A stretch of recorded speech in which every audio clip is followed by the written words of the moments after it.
What is up, people YouTube? It is I, Super Mariozilla, or you can call me Vinny, and today we are going to take a look at the NECA 8-bit NES Godzilla. Again. Yeah, my first re-review, hooray! This version of Godzilla comes from the video game Godzilla Monster of Monsters for the Nintendo Entertainment System. In the game, Godzilla.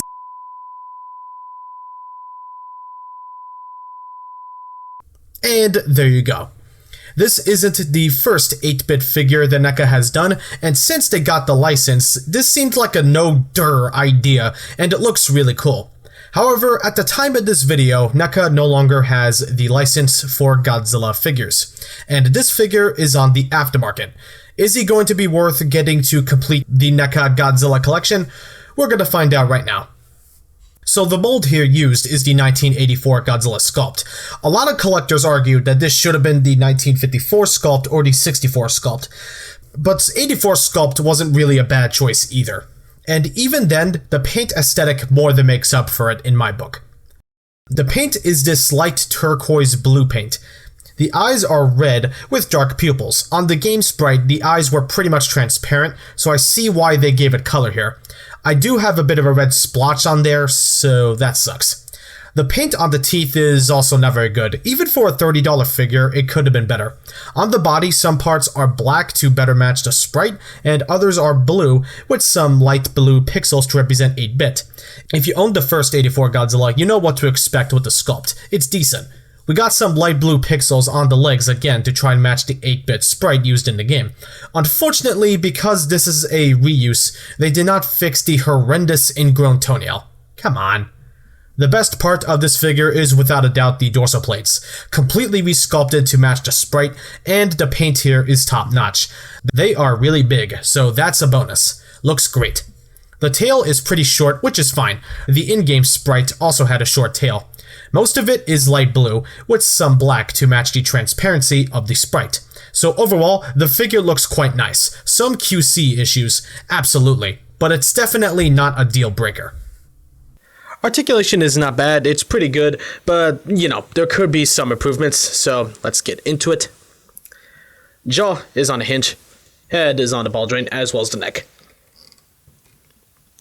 Waist is on a ball joint, just be careful with this dorsal plate.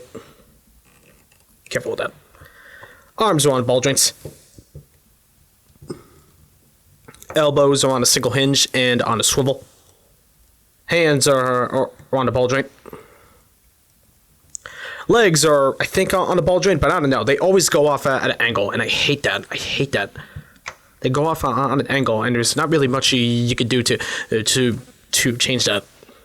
So it kind of sucks. Knees are on a single hinge and can also swivel. Oh, the legs can also rock a little bit as well. Forgot to go over that. Ankles are on ball joints. Tail is on a ball joint. Now keep in mind, this is one of the older NECA figures, so this part of the tail does have a bendy wire.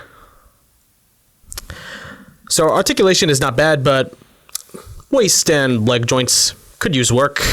I don't think that was really ever improved upon the newer release of the 84 Godzilla, because I don't own that one at the moment, so yeah. It's not bad, just, could be better.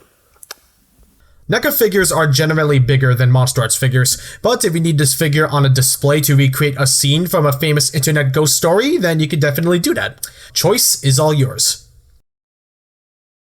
So, buy, don't buy, or leave it alone because aftermarket. After years of owning this figure, I still very much enjoy it. The MSRP was around 30, but nowadays he goes for as high as 50. Only get this figure if you need to complete the NECA Godzilla collection, or if you enjoy the novelty of an 8-bit Godzilla on your shelf. That's why I got it. I'll give the figure a 7.5 out of 10. Alright, no more stalling. I can't promise that this will be a regular thing on the channel. This is only for special occasions. And I've been wanting to do this for a while since I have the proper equipment for doing so. So with that out of the way, it's time.